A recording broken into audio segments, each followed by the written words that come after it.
Yeah, hey everybody, it's Lee here.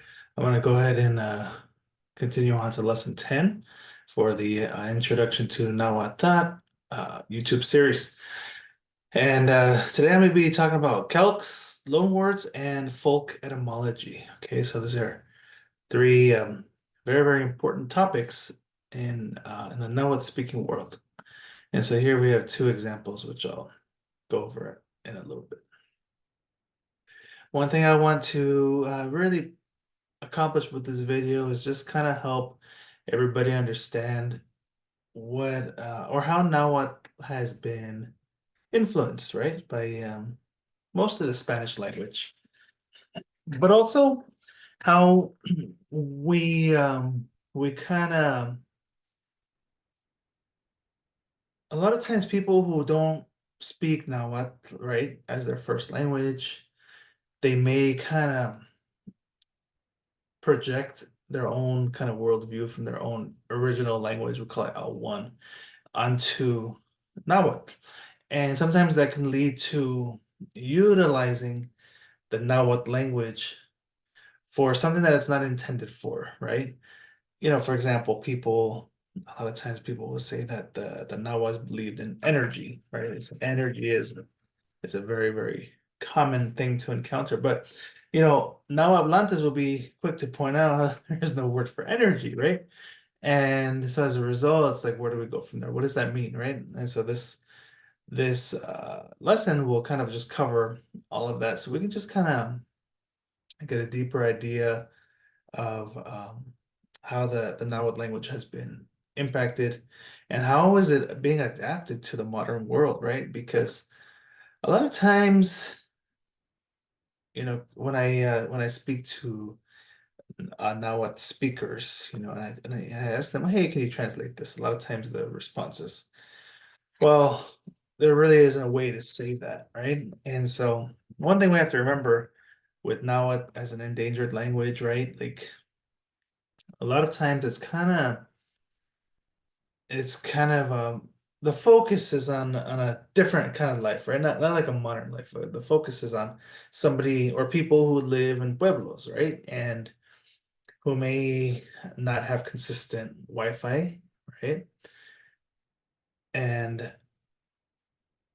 they may not be connected to the modern world through technology. And so that's something that really have to remember. They may not have a need to have a word for computer, for example, right? And so when you ask them, hey, how do you say I'm using my computer? There were a lot of times the response is, well, can't really say that. Okay, so that's something that is takes some time to really understand. Well, why is that? Well, but there are some modern words. So the Nahuatl speakers are doing an amazing job of kind of coming up with words on their own terms, right? Using the Nahuatl language, using the correct grammar rules. And there's some really beautiful words that come out of that process. Okay. And I mean, not all Nahuatl speaking peoples are in the Pueblo, right? Like they're like one of my Tlamachtiquets, I mean, he still is connected to the Pueblo, but I mean, he's got Wi-Fi access and technology. He travels the world. He's a world-class linguist, so as a result, you know, he does a lot of work in modernizing the words, and that's really important too. Because if Nahuatl is going to survive, well, we have to be able to modify it and adapt it, right, to the modern world. And so this is very, very important work. So this is Tepos Totot. Tepos Totot. Totot means bird, okay? And Tepos comes from the word Tepostli, which means metal. And so this word actually means a bird that is metallic. And it's referring to an airplane. So it's such a beautiful word. I love that word so much. It's just a very natural way. They would say like a natural way of using Nahuatl, to adapt it to the world. And then you have Talamawisoli. Talamawisoli is like a TV show or a movie, right? Talamawisoli. And so that is a really cool word as well. And I don't know what the process is for Nahuatl speaking people to like agree on these words. Um, but a lot of times there's a really logical sequence. Like for example, here, this word right here, um, soli, for TV or a movie, it actually comes from a verb. This is a verb, right? That means something, or to be amazed, right? To be amazed by something, or to admire something is what that verb would mean. And so tla in front means something to marvel at, something to be amazed at. And so when we convert that to a noun, it becomes, something that is worthy of admiration or amazement. And so that is the word for TV. And so, it's logical, it makes sense. It's like, wow, it's amazing. There's a picture on our TV screen, right? And so that's where the word comes from. And then you got two more. Tapos caballo. Tapos caballo is a motorcycle. That means metallic horse.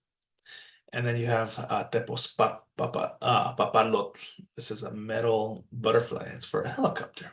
And so as you can see, there's a process, right, to create these modern words. And a lot of times, what's really fascinating about looking at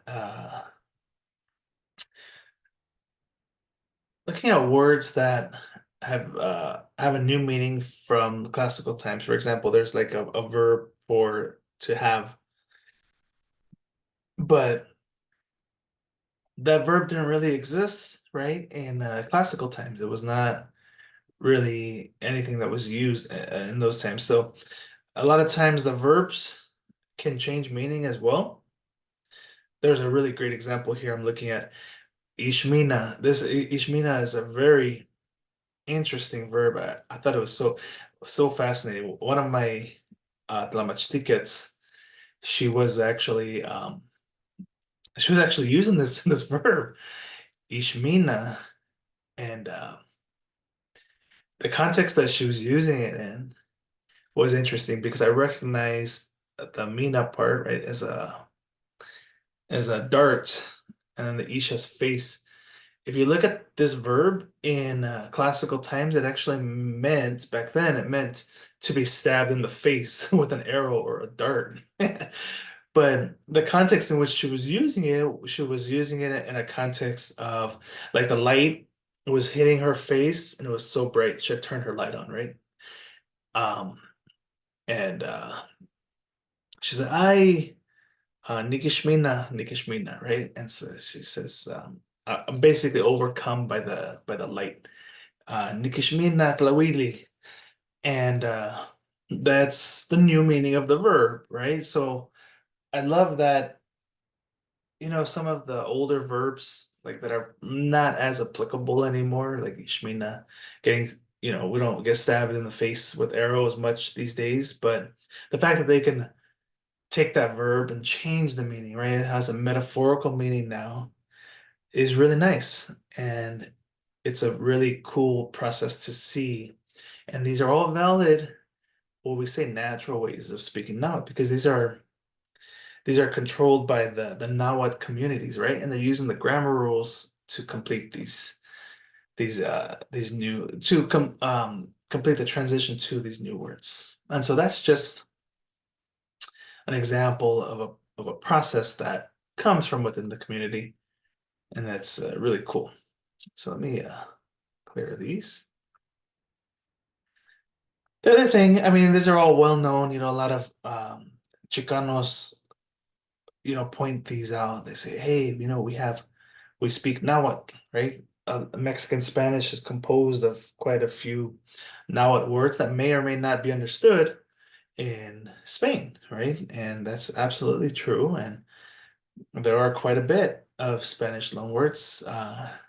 Jitomate, for example, comes from xitomat, which is the red tomato. And that's obviously a Nahuatl word. Tamale, of course, comes from tamali.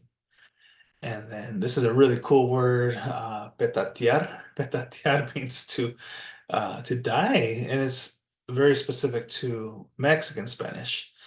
I doubt that if you go to Spain, you're gonna hear anybody say petatear, okay? Because this one is coming from the word petat, okay? And petat in Spanish would be petate, and it's basically a reed mat that was used. I mean, still used, as like a sleeping mat. And traditionally, that's the thing that they would roll you up in, and when you died. And yeah, so that's where the word came from, Betatia. And so obviously Nahuatl had a huge impact on the Spanish language in Mexico. So that obviously can't be denied. And so that's one process, Nahuatl to Spanish. And there are many more examples, obviously, but for the sake of time, we'll go to this one. So we have Spanish to Nahuatl loanwords. Okay, so this is also a very natural process. Let's think about this for a minute. Okay, the Spaniards brought horses. In Spanish, we say what? Caballo. Caballo is a horse, right? A horse. I should use the text function here so that it's cleaner. But yeah, so caballo is a horse. And if you look at this word, it's pretty cool how they broke it down. It's caballo, caballo. The B changes to a W. Why? Because there is no B sound in the Nahuatl language. So again, a natural process. And so we have, instead of saying caballo in Nahuatl, it doesn't mean that they can't say the B sound, right? It's just going to be a little bit more difficult for a Nahuatl speaker to pronounce B. Doesn't mean that's impossible, but this is a more natural way of saying it, make it a little easier, right, for themselves. Caballo, caballo.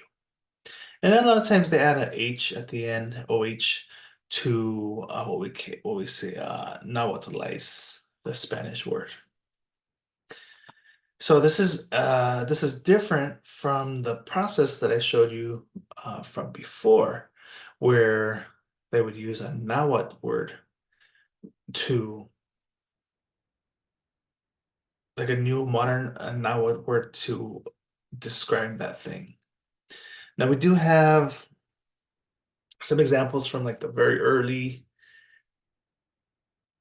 Spanish, I mean, Nahuatl speaking historians. They would call the horse a masat, which is a deer, or a big masat, right? Big deer for the horse. And so, I mean, they did use their own language, in order to describe that. But of course, masat, it's not ideal to use masat if that's the word for deer. And so when the Spaniards brought all of these animals, a lot of times the easiest thing was to do was just to just utilize the Spanish word and make it more Nahuatl friendly. Again, this is a very natural process. It's fine, it's loan words happen all the time. And this is just an example. Here's another one, cuchillo, right? Cuchillo in Spanish means knife, cuchillo. Well, guess what? There's no U sound in Nahuatl. Okay. Now if you're familiar with like Nahuatl speakers, uh, sometimes Nahuatl speakers do write with the U, and it's a long story, but basically, you know, a lot of Nahuatl people don't have like formal education in the Nahuatl language. And so as a result, a lot of them, there's a lot of variation in how they're spelling words, right? So that's something to keep in mind. But the Nahuatl language overall does not have the U sound. And so that's why they changed the U to a O. And this EO sound is right here, EO, right? So now it's a Nahuatl word. Obviously, it sounds like the Spanish word. It's just a loan word, cochillo.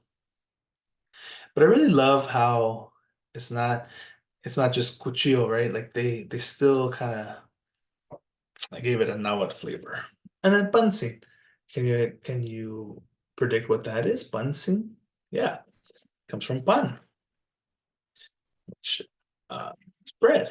Okay, so pancin is a Nahuatl word, but it's a loan word from Spanish. And so these are just some examples of this natural process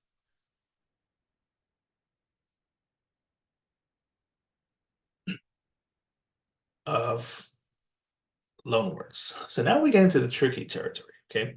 Now this is the territory. This is those other ones are not really controversial much.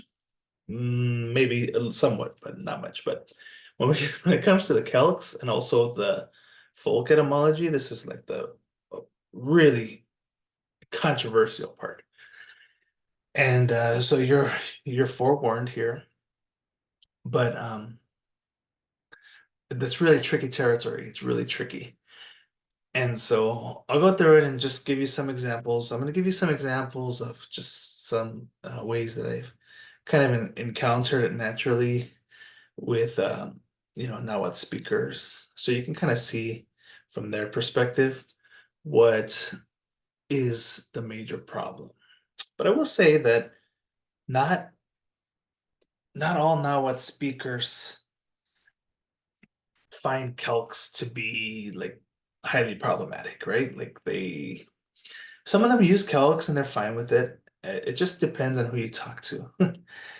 But I do think that, and this is my opinion, I think that people who are not uh native to a Nahuatl pueblo or Altepetl in Nahuatl should really be careful with calcs, okay? Because I see a lot of well-intentioned people, innocent, they don't really know, right? And they say a calc. Popular one is Qualitonali. That's the one we hear so much, right? Now, some Nahuatl speaking people will be like, oh, Qualitonali. Now, others will be like, hey, stop degrading my language, right? And they'll say that's not proper, things like that. And so I'm going to give you some examples. Qualitonali is, I think I have it here in a slide, so we'll look at that when it comes up. But you have, this was really interesting, and I've seen this a couple times. Uh, this is this is not a native Nahuatl speaker. This is like a student who is learning the Nahuatl language. And what they said, Nokal Mokal. Nokal Mokal. That means my house is your house. And then they said, Shikarlaki Shipano. That means enter. Okay. Um, come in. Come into my house. The really crazy thing about this is you'll find a native speaker saying this. Shikarlaki, Shikarlaki Shipano. Okay.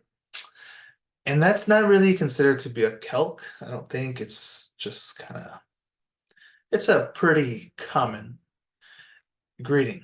But this right here, the nokal and mokal, this is the one that is definitely 100% a calc. Okay. And so let's take a look at what happened.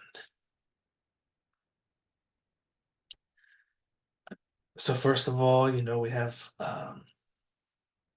this is all in Spanish, so I'll translate, but it says this is a Spanish calc. Okay. And then he talks about the etymology in Spanish, but we don't care about that. but he's saying it's a Spanish calque. Okay, so it's basically what a calque means is that when you say when you say mi casa es tu casa, right? You're that's Spanish. Spanish. The guy's pointing out that it comes from a different language, so it's a calque in Spanish. But I mean, it's a common Spanish phrase you might find in Mexico. Is the point, right? Now here's the thing: nocal mocal is not a common phrase that you will hear in Nahuatl speaking communities.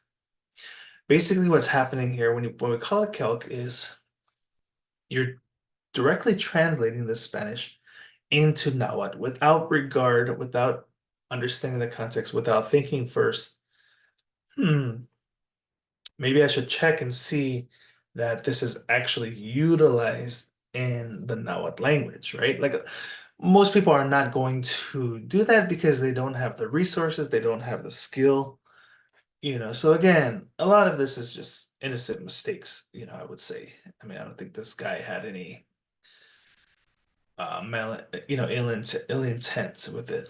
And so when you have everybody kind of just explaining,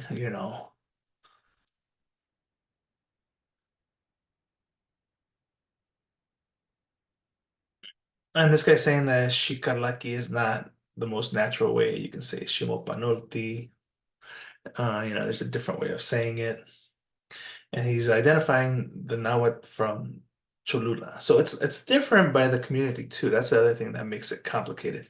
So just because it's not said in Cholula doesn't mean that, you know, it's not said in other places. But that's another story. So here you have he's saying that there's a difference between Gali and Chantli, which is true. And he said, good, you can learn natural Nahuatl, but but you can only get that from a native person from their community. Okay. And so that is that. If you don't understand what they're saying with that, they're both saying that God, you shouldn't say it would be more natural, right? To say nochan. We don't say nokal a lot for our house, right? Because our home is chantli. Gali, Gali is really just like a building or just kind of like the structure, the general structure of something, right? And we can make words with Gali, like the schoolhouse, for example, right? But what they're saying is a more natural way of saying now what would be nochan mochan, because casa or house is more naturally translated as chantli. So that's the other thing too, right? A lot of times we say, oh yeah, Kali means house, but not necessarily, okay? And so that's the thing that we need to it's very easy to make calcs as a result. Here's another example. So I utilized qualitonali, I had previously covered that in the first video of the series, but this one is qualiyowali, okay? And so they're asking a question here, qualiyowali. Now again, innocent. I don't think they're trying to degrade the Nahuatl language or degrade the Nahuatl people, right? But Guali is in fact a calc. Again, we're utilizing um, Nahuatl to say something in Spanish. Guali is supposed to be the translation for buenas noches. Okay, so buenas noches in Spanish. Well, Nahuatl speaking people don't say buenas noches. So as a result, that's the thing that makes Calques controversial, right? Because some of the people, like the Nahuatl language activists, they'll say, well, by utilizing those phrases, you're degrading the Nahuatl language. And so they'll kind of like police others, right? Even other Nahuatl speakers. And so Nahuatl speakers at this point are very hyper aware of that. But again, some Nahuatl speakers decide to use it. others are more staunchly opposed. Now, this one is cool because he's saying now he's identifying what Nahuatl he speaks, and that's important to understand. Like the way that he's writing right here, right? This is not you'll not find it written like that in the Huasteca region, for example, in Veracruz. Okay, so it is different. Um, and so he's saying that Kuali this is written, it's content like Spanish. You're using Nahuatl for Spanish, right? And so he's giving some more examples of how you might say that. In this case, Yowaltitzino. A lot of this is like an observation that's getting dark, right? Or the dark is coming. And here's the cool thing. This guy said, "Hey, what part of Tlaxcala are you talking about?" He said, "I'm really familiar with all of Tlaxcala and the areas of Tlaxcala, and I've never heard what you're saying in my in the areas that I'm familiar with in Tlaxcala." And so he tells him how strange. He says how strange, and he tells him where he's from. And man, this happens a lot. And that's the thing. It's just so much variation in Nahuatl. It could be maddening sometimes. Here you have two Nahuatl speakers, and they're just confused. They're like, "Wait a minute, I'm from Tlaxcala. I've never heard that before." And so maybe then Daniel is more familiar and comfortable with Guali, right? And so that's the thing about the Calques. They're not natural Nahuatl. Does it degrade the Nahuatl language? It's debatable, right? Some people argue that by utilizing them, eventually like these more traditional greetings would kind of disappear. And so that's the argument for not using calcs. Here's the infamous qualitonali.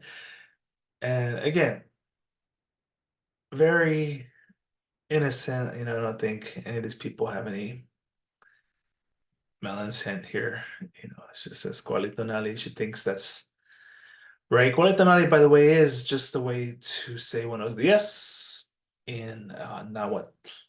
But of course, people are pointing out, hey, that's not how you salute people in Nahuatl. They are calques from Spanish. They are not original to the Nahuatl language. And this guy's breaking down. Here are the original saludos that you would use in place of coletonali, which literally means buenos dias. But that's not how Nahuatl people greet each other. So that's kind of the point that they're making, right? Biali, Panolti, Chicahuatica, and he's saying it depends on the region. And that's exactly right. And this guy's saying that I hear this word a lot in the Mascal. Hasta hoy me di cuenta su significado. He said up to this point, I just found out what it meant, right? And so he's saying thank you for the information. And so that's kind of how it goes, people hear the Cualitonali and the Sweat Lodge, and the Mascal. They hear it in danza, and maybe even in college, right? In all kinds of communities. But a lot of times, the thing that's problematic for me is when, you're saying it, but you don't really have a connection to the people, the language. I think everybody should, if we're going to use this language, right? Like we should respect it and respect the people and find a way to just double check it, before it kind of spreads like wildfire. And that's the thing that happens with a lot of words, cuaretonali, ometeo, all of these words, they spread so quickly because, people are not double checking, like, hey, is this a real thing in the Nahuatl communities? And so I do think that Of course, there are the internal processes within the Nahuatl communities, but outside, we also have an impact. And here are some additional calcs. Like for example, I mentioned bia. Bia means to have. That's the modern interpretation of it. You know, some people will argue that that in itself is a calc. It could be that bia changed, you know, because in the classical times it meant something closer to like to guard something, right? To guard something or take care of something is what bia meant. And so it could be that bia just changed naturally in the modern times. Like there's no really not much use for that. There's more use for like possessing or holding something. And so it's the way that it's used that is a calc, you know. So for example, if I say how old are you, right? How old are you? That's English. But in Spanish, we don't say it like that, right? We say, how many years do you have? ¿Cuántos años tienes? ¿Cuántos años tienes in Spanish, right? So how many years do you have as opposed to how old are you? Well, and now what the most natural way of saying it is how many years have you completed? Okay. But the calc is that people use Bia in a way that wasn't kind of naturally utilized. So I think it's this one right here. So if you want to say how old are you in Nahuatl, you say Keski. Um, how many? Shiwit years. Okay, how many years? Otikashilti. Otikashilti have you completed? Okay. And so this is this one. And that's the most natural way of saying it. Que es que shiwit otikashilti. Okay. And that's the way that you would find it in like classical Nahuatl. Do people say it like that nowadays? I mean, some do, some don't. Maybe the older people might say this, right? But the younger people, they're influenced by Spanish, as I told you, you know, they may have learned Nahuatl when they were young, but from their grandparents or parents, and then what happens when they go to school? Well, they don't learn Nahuatl when they go to school. In a lot of communities, you know, there were hits when they tried to speak Nahuatl in school, or they were told that Nahuatl is a useless language, right? And you know, forced to kind of have shame around their language. And so there's a lot of processes there that led to, okay, if they have a formal education in Spanish, well, now they're gonna think about Nahuatl rather like this, you know, more like how many years do you have? So you say Keski, Keski Tikpia Shiwit. How many years do you have, right? Is how you would say that in Nahuatl as a Spanish calc. And here are some other examples here. And Nahuatl, we don't say I have cold, right? But in Spanish, you would say tengo frío. You say tengo frío. And you can say that in Nahuatl. That's the thing. You can say nikpia sesek. Nikpia sesek, which means translates to I am cold, but in reality, it's I have cold, right? So it's more in line with the Spanish calc. And so I am cold, the English version of saying it, it turns out is actually the exact way that you say it in Nahuatl, which is here. Dice sequi, dice sequi, right? Which means I am cold. It does not mean I have cold, like you say in Spanish, tengo frío, right?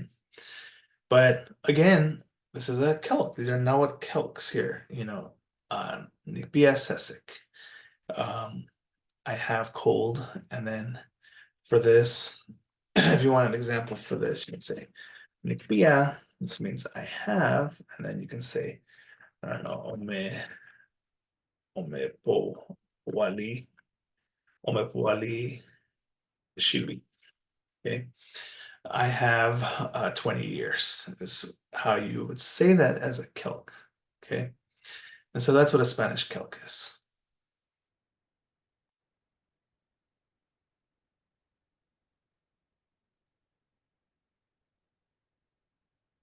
Now I notice that, if a Nahuatl speaker uses it, I mean,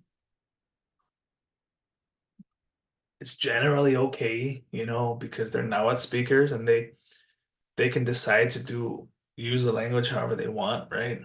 So sometimes the language activists get on them, but most of the time they really have a problem with the outsiders, right? Like the outsiders, like us who didn't grow up in a Nahuatl community. That's what they feel like, hey, if you're gonna use a language, don't misuse it, right? Don't use calques.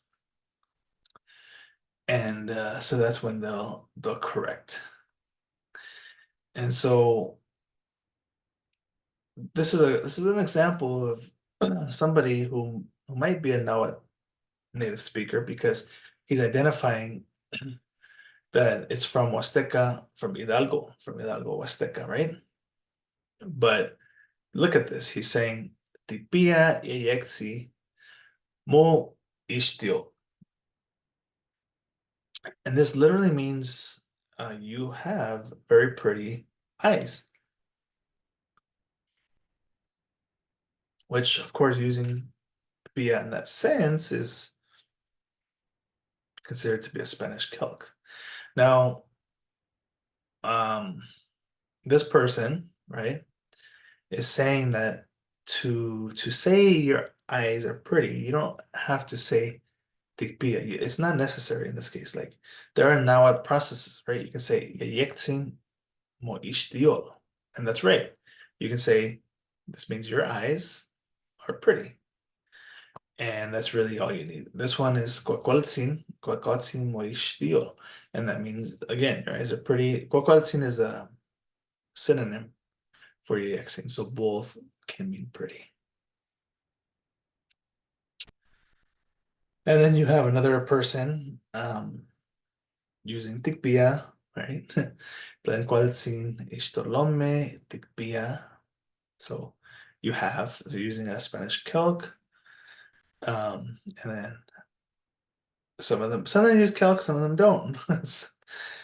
And it's just a mixed bag, I'm assuming a lot of these are Nahuatl speakers. And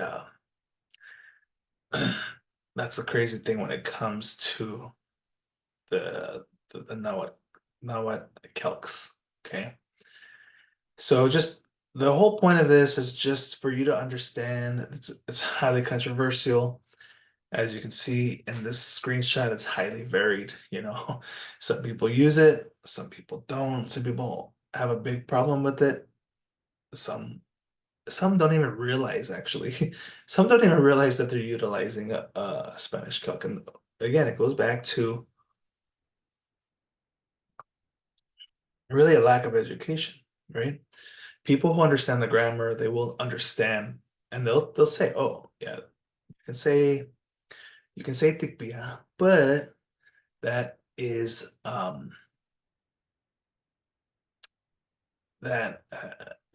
Spanish calc, right? And so they'll advise you. But if that's all you know, and you don't, these people who use tikpia, right? Like they don't. A lot of times, like I told you, they were not educated in the Nahuatl language, so they don't even understand the grammar, right? Like they don't even understand um how it's written. And this I see quite often, like right here, tipia, right? Like you see this, and this is actually the same word, right? But this person is leaving out the K. And the K, as you saw in my previous lessons, is really important. That's the thing that is telling us that the word that follows, right, is actually the K. Like, remember, the K is like a placeholder, right? The K is a placeholder.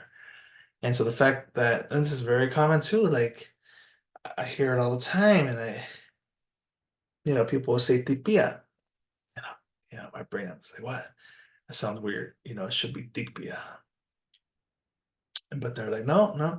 And a lot of times they're going off what they heard from their grandparents, right? And so that's the other thing too.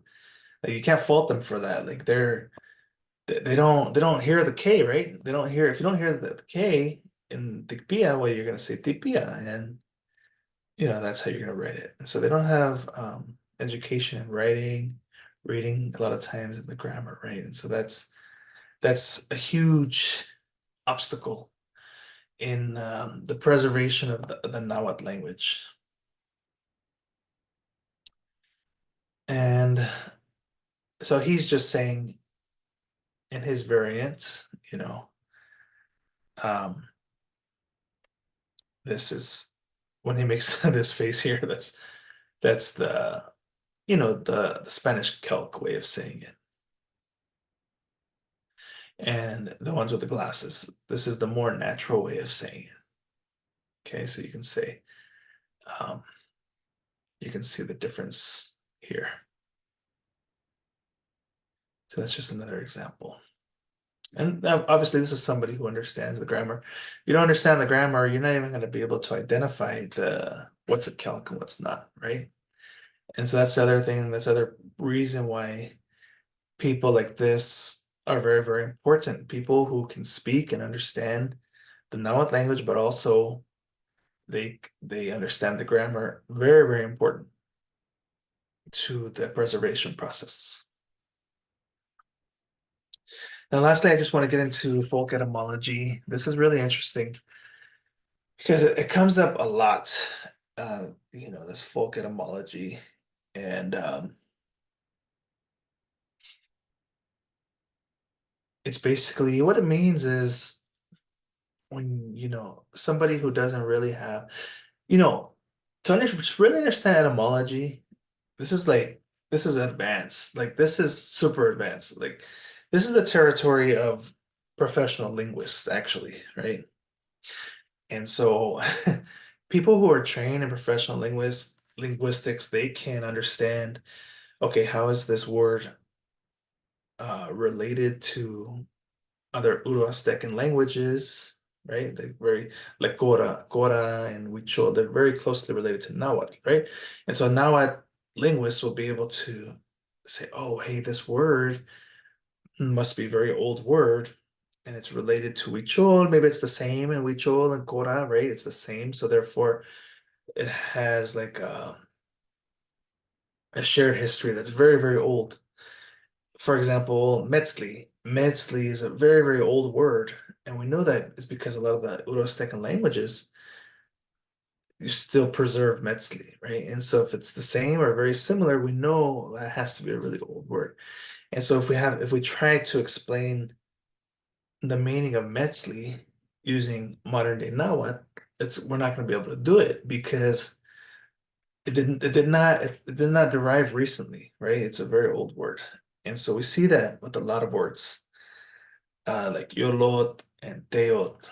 Okay, so sometimes what will happen is people will try to break down, a really old word, and that's what we call folk etymology, because you're looking at it and you're saying, oh, hey, Metzli, like the root of Metzli actually, there's a lot of words with legs, right? And so you might say, oh, hey, it has something to do with the leg, right? And so that's getting into folk etymology, okay? Because the modern word for leg, or me, the roots doesn't have anything to do with the moon. And so here are some examples. This was from Instagram. This person was trying to break down sipakli. And folk etymology can be really dangerous. And, again, people who speak Nahuatl, they commit folk etymology all the time, right? They don't have obviously a linguistics background, and so they're like, hey, this word, I think I could figure out how this word is made. And they try to break it down into parts, right? But a lot of times it's not actually the case if it's a very old word. And in fact, this word right here, sipakli, is a very old word. And not only is it a very old word, two things that I've learned on my journey of learning Nahuatl.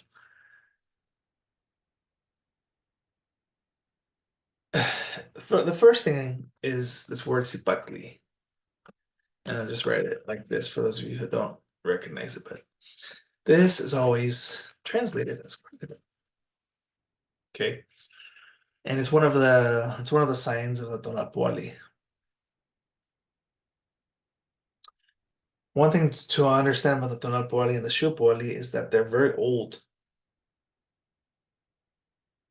I mean, going back to the Olmeca were utilizing the Tonalpoali and the Shupuali.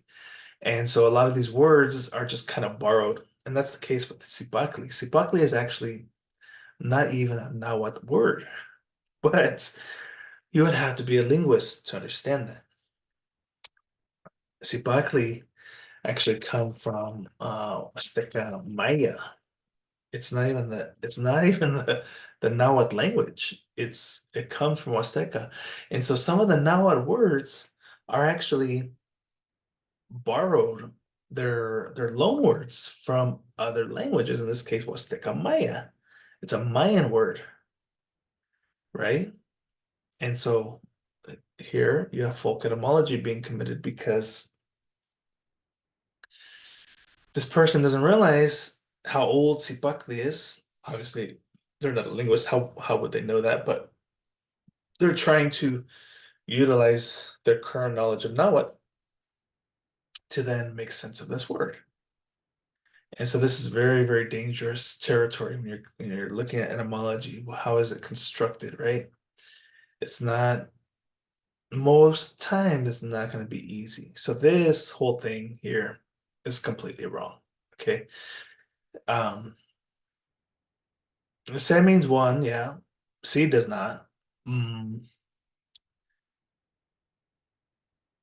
So how does se become si? Well, that's not explained here, right? So that's not gonna work. So that's not right. Epoch, there is no epoch here. So that's not gonna work. And tli does not mean the one. So it does not mean the first one, the one that is on top. A lot of times people will just pick words that kind of sound like they might be right. And so this person is jumping from here to saying it's the first one on land, a moment of evolution, the most primitive representation of Earth, origin, even getting into pure matter, the inner states of things. The caiman dragon alligator has all of the elements, spits fire. The other thing I realized, which was surprising, is to say crocodile in modern Nahuatl, it's not even Sipakli anymore. Yeah, I'm not sure if it even what ever was. Maybe it was just that for the Nahuatl, but it's Quetzalcoatl. It's how you say crocodile. It's not even Sipakli, right? And in fact, Sipakli, there's Sipakli is actually still used in modern day Azteca Maya. So assuming that that did not change over time, that word actually means swordfish in the Mayan in the Azteca Maya language, swordfish. So it might not even be a crocodile. How it became a crocodile over time, who knows? But it's very fascinating and obviously very complicated.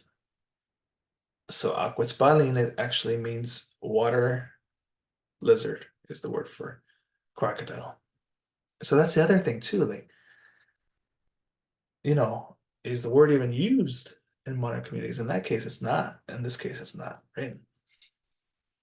And so I brought it to the person's attention. I said, hey, just a heads up, um, this is not a correct breakdown.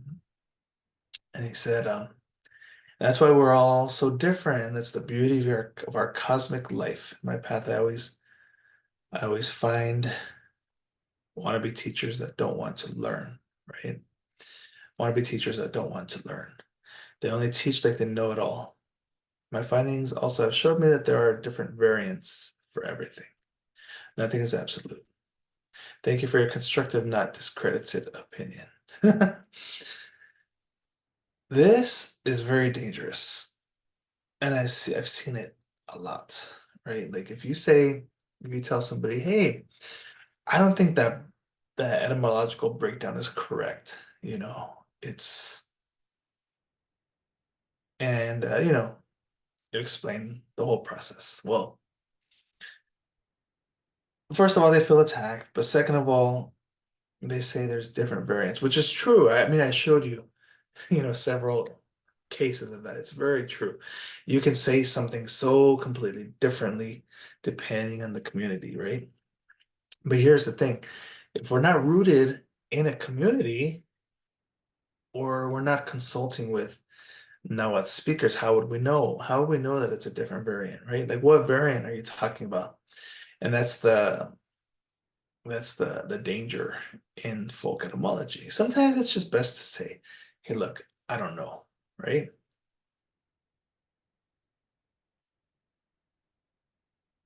Now, that process is extremely important because this is um this is an example I came across just like a week ago, maybe a few days ago. And very concerning. Look, almost 2,000 shares, right? 1.4 thousand shares. This, I mean, in the online world of Chicanos, Mexicanos, this went viral. This is viral, right? How many people read this and took it and now are going to share it, right? And this is the problem here, this folk etymology is going to spread now, right? And so a lot of you'll find in the danza groups, but let me show you what the post says. Okay. This is I think it was originally Spanish, so I think this is a direct translation from Spanish, so some of the words may be wonky, but this guy is saying on my neck, right? And he's talking about probably a necklace that he has. It looks like that. It's a shell. He said it's divided into 4 words from the Nahuatl language. Um, and this is the word that he's referencing right here, atecoli. Okay.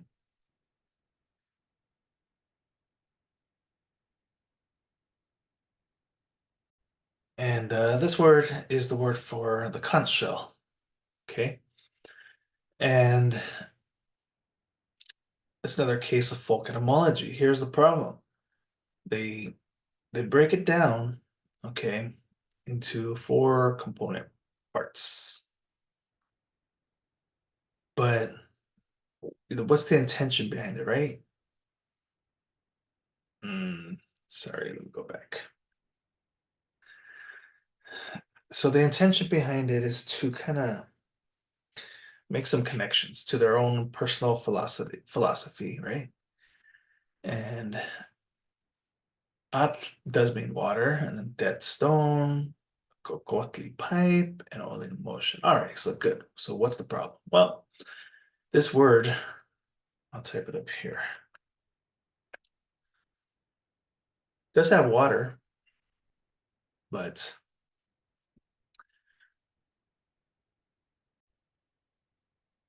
doesn't have these other components here. Let me show you. They're saying that this is depth. This is stone, right? That's not the case. It's not stone. And then they're saying that this goal comes from pipe, cocotli, which is not the case. This is not true. This is not true. And they're saying the end comes from oli, olin, which is motion. That's not true. Okay. And so this is again a case of folk etymology. Everything that they're trying to say that this word is broken down into is not the case. But what do they go? What do they say? It has the four elements that all of these components, right, are represented in the four elements: water, earth, air, and fire. And they break down all of the reasons why. Therefore, atekokoli is a word that refers to that which was formed in water and calcified as hard as stone, whose interior spiral creates a tube that generates movements.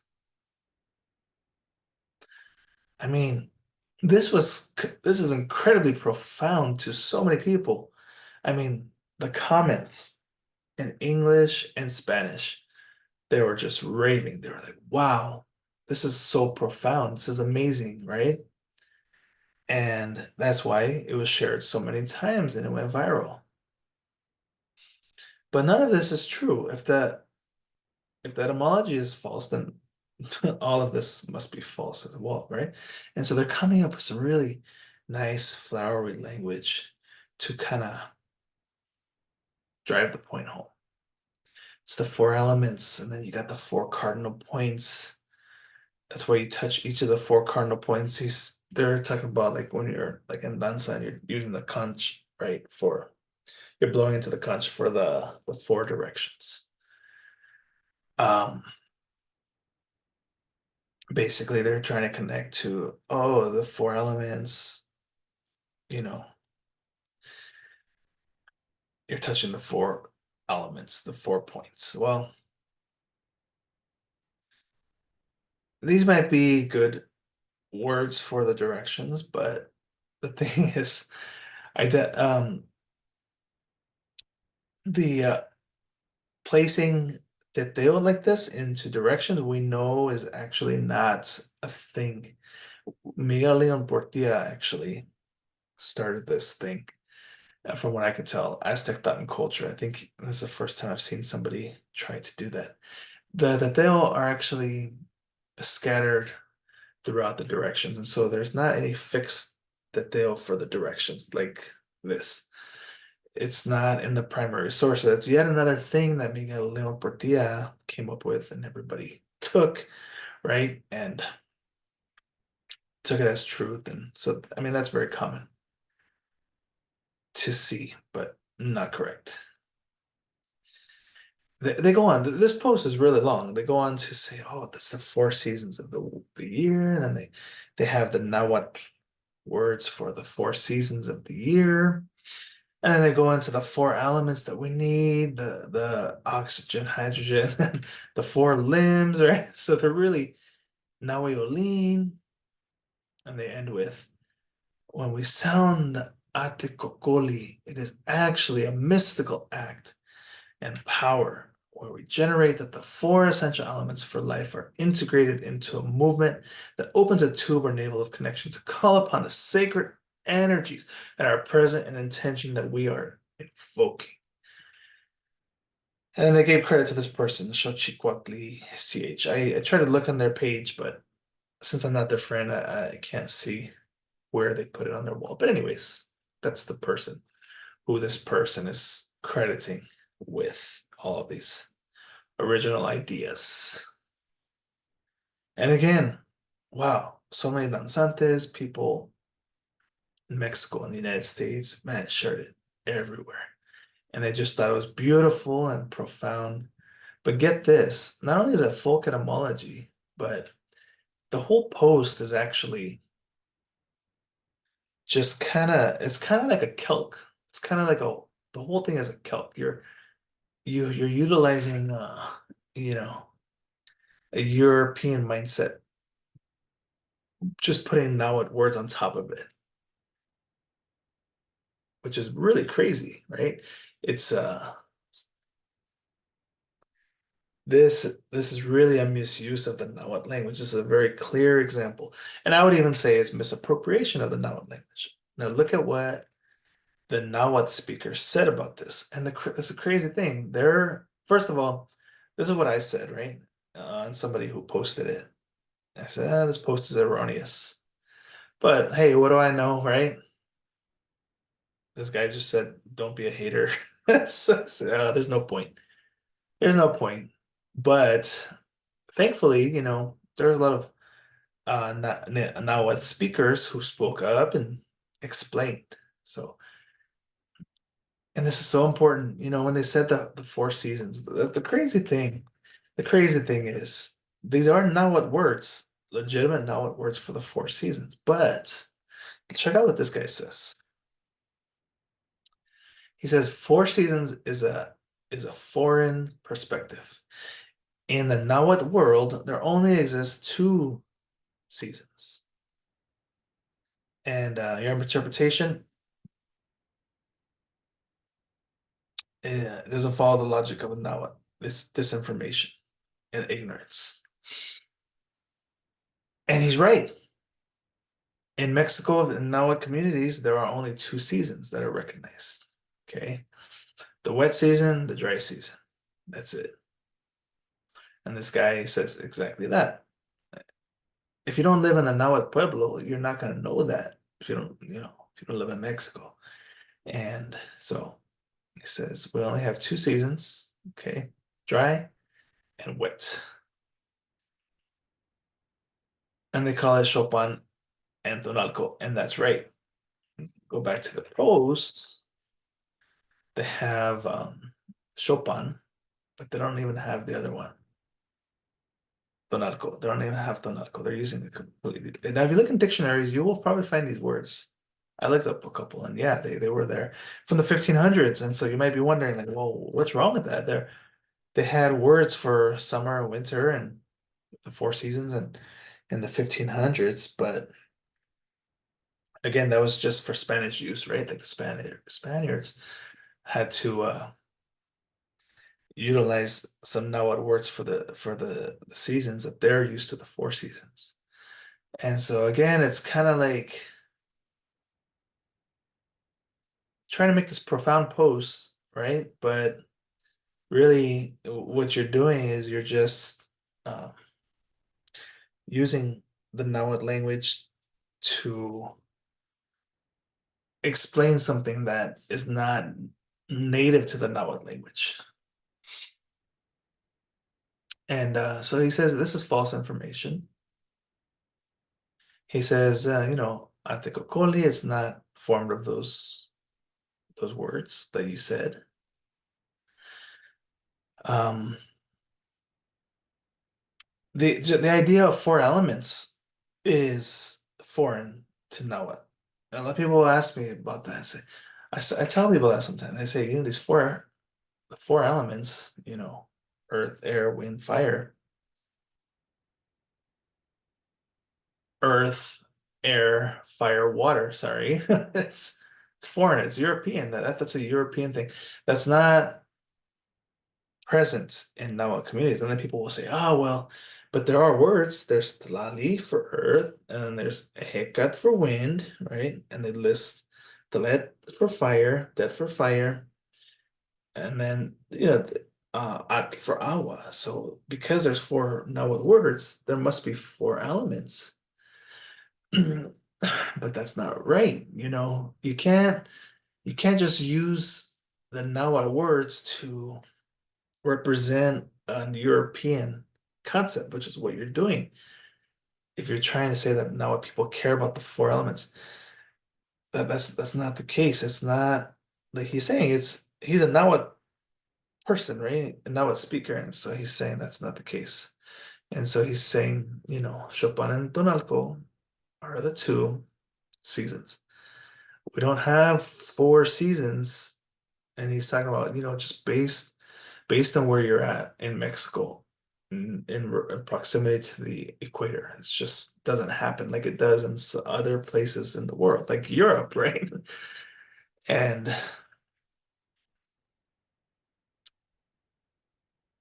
you have these Nahuatl speakers explaining what the misinformation is in great detail, but nobody cares. You get 8 likes, whatever, but hey, people are still sharing it. Most people just ignore what they say, right? They don't care.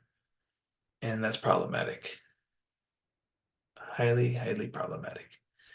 Now this person, I don't know if he's a Nahuatl, like a native Nahuatl speaker, but I do know that he's a linguist. He's a linguist in Mexico.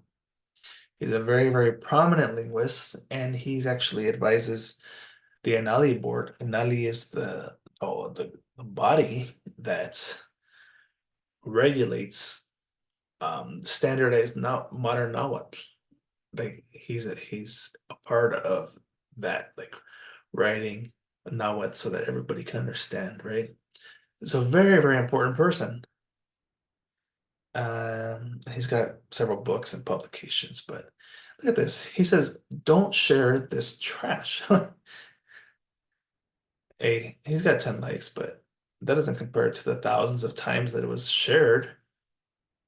Who's going to listen to a linguist, a Mexican linguist, right? Very few. It's unfortunate. He might be a native Nahuatl speaker, I don't know, but this has nothing to do with the native thoughts, native Nahuatl thought. It's incredible that this information can be shared so widespreadly and it's false. And he shows how the word for the conch shell is broken up. Like he literally is giving you the etymology, right? Um, so you have agua and piedra. Oh, I think I said that was not in there, but looks like I was wrong about that. Sorry. So yeah, it's water, rock, and curve, not the pipe and the movement, like the guy was saying in the post, right? And so he got two right, one wrong. But obviously, this does not align with his idea about the four elements, right? The four seasons, and the four directions, all those things that he's talking about that are so profound that people are just loving, right? The truth sometimes is not as elegant as the lie, right? Now, um, they might really believe what they're spreading, but it is folk etymology, and the fact that people are ignoring linguists and Nahuatl speakers is highly problematic, especially since they don't come from these Nahuatl communities. So it's something that's curved and that's hard, like a rock, and it's from the water. Okay, so this is a legitimate etymology. This is not a folk etymology. Now he's saying that the four elements, this is foreign. It comes from the Greeks. Okay. And he's saying that the Nahuatl people do not ever use the four elements for anything in their cosmology. This whole lesson series is about the Nahua worldview, right? And so that's important to understand. Again, we can conjure up words in Nahuatl for the four elements, but that does not mean that just because there's words for it doesn't mean that um, the four elements as basic parts of matter were important to Nahuatl speaking people. And so that is the problem, the great, great problem with folk etymology, especially when, people don't have the linguistics credentials, but people don't care. If it fits with their worldview, then they're gonna share it. They're gonna think it's profound, right?